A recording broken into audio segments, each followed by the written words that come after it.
تلنگانہ کانگریس کی خاتون لیڈر شیراز خان کا انتقال، آج مہدی پٹنم میں نماز جنازہ کی جائیں گی ادا۔ تلنگانہ کانگریس کی متحرک لیڈر اور سماجی کارکن شیراز خان، جو ٹی پی سی سی اقلیتی لیڈر ساحل خان کی اہلیہ تھی، انتقال کر گئی۔ ان کے انتقال کی خبر سے سیاسی و سماجی حلقوں میں غم کی لہر دوڑ گئی۔ اطلاعات کے مطابق مرحومہ کی نماز جنازہ آج بعد نماز ظہر مسجد عزیزیہ مہدی پٹنم حیدرآباد میں ادا کی گئی۔ احباب اور متعلقین سے اپیل کی گئی ہے کہ وہ شرکت کر کے مرحومہ کے لیے دعائے مغفرت کرے۔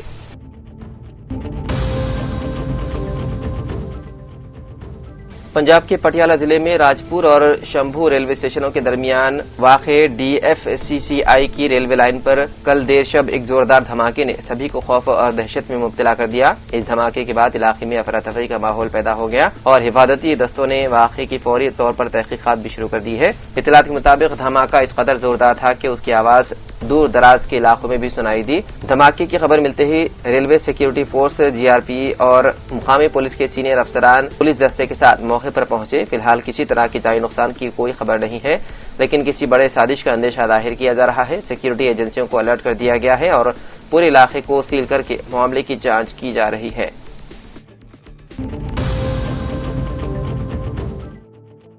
تلنگانہ شدید گرمی کی لپیٹ میں ہے، جہاں تیز دھوپ اور جھلسا دینے والی گرمی نے معمولات زندگی متاثر کر دی ہے۔ صبح 8 بجے سے ہی سورج کی تپش سے عوام پریشان ہے۔ ریاست میں پہلی بار درجہ حرارت 46 ڈگری سینٹی گریڈ سے تجاوز کر گیا، جس پر تشویش بڑھ گئی ہے۔ حکام کے مطابق پیر کو صرف ایک دن میں ہیٹ اسٹروک سے 2 افراد ہلاک ہو گئے ہیں۔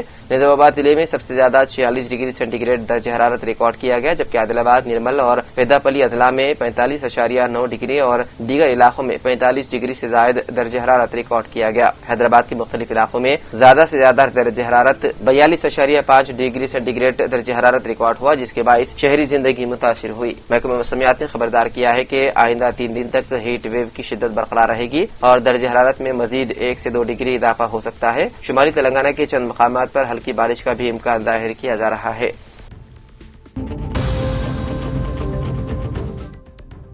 تلنگانہ میں 10ویں جماعت کے امتحانی نتائج کے اعلان کی تاریخ طے کر دی گئی ہے۔ ذرائع کے مطابق کل چہارشنبے کے روز دوپہر 2 بجے نتائج جاری کیے جائیں گے۔ اطلاعات کے مطابق حکومت کے مشیر کے کیشو راؤ نتائج کا اعلان کریں گے۔ یہ امتحانات 14 مارچ سے شروع ہو کر اس ماہ کی 13 تاریخ کو اختتام پذیر ہوئے تھے، جن میں تقریباً 5,15,000 ریگولر طلباء نے شرکت کی۔ 23 اپریل تک جوابی پرچوں کی جانچ مکمل کر لی گئی تھی۔ پہلے یہ کہا جا رہا تھا کہ نتائج مئی کے پہلے ہفتے میں جاری ہوں گے، تاہم اب انہیں 29 اپریل کو جاری کرنے کی تیاریاں مکمل کر لی گئی ہے۔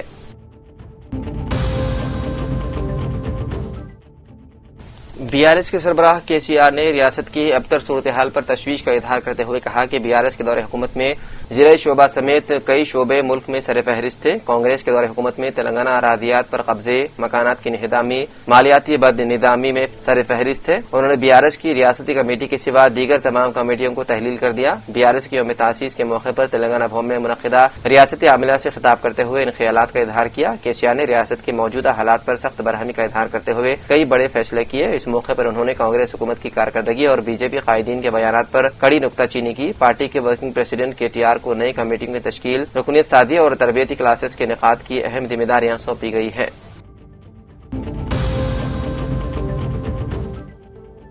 بین الاقوامی منشیات کے معاملے میں تحقیقات کے دوران ایک اہم پیش رفت سامنے آئی ہے۔ ملک میں منشیات کی اسمگلنگ کے ایک بڑے کیس میں کلیدی کردار ادا کرنے والے انڈر ورلڈ ڈان داؤد ابراہیم کے قریبی ساتھی سلیم ڈولا کو ترکی کے شہر استنبول میں گرفتار کر لیا گیا۔ بعدازاں اسے ہندوستان کے حوالے کر دیا گیا اور آج حکام اسے دہلی لے آئی۔ اسے لانے والا خصوصی طیارہ منگل کی صبح سویرے دہلی کے ٹیکنیکل ایئرپورٹ پر اترا، جس کی تصدیق سرکاری ذرائع نے کی۔ اس وقت اسے تفتیش کے لیے سینئر انٹیلیجنس حکام کی تحویل میں رکھا گیا ہے۔ مرکزی تفتیشی ایجنسیوں کی ابتدائی پوچھ تاچھ مکمل ہونے کے بعد امکان ہے کہ اسے ممبئی پولیس یا نارکوٹکس کنٹرول بیورو کے حوالے کر دیا جائے گا۔ سلیم ڈولا کی گرفتاری کو انڈر ورلڈ ڈرگ مافیا کے لیے ایک بڑا دھکا قرار دیا جا رہا ہے۔ داؤد ابراہیم کی ڈی کمپنی کے بیرون ملک منشیات کے آپریشنز میں ڈولا کو اہم سرغرہ مانا جاتا ہے۔ اندازوں کے مطابق اس کی نگرانی میں سالانہ تقریباً 5,000 کروڑ روپے کا منشیات کا کاروبار چل رہا تھا۔ چند ماہ قبل ڈولا کے نیٹ ورک سے وابستہ سلیم سہیل شیخ نامی ایک ڈیلر کو دبئی میں گرفتار کیا گیا تھا۔ اسے بھارت لانے کے بعد اس نیٹ ورک کی تحقیقات تیز ہوئی اور گزشتہ سال جون میں سلیم ڈولا کے بیٹے طاہر کو بھی گرفتار کیا گیا۔ طاہر کو بھی UAE سے بھارت لا کر تفتیش کی گئی۔ انہی کارروائیوں کے دوران سلیم ڈولا کے بارے میں اہم معلومات حاصل ہوئی۔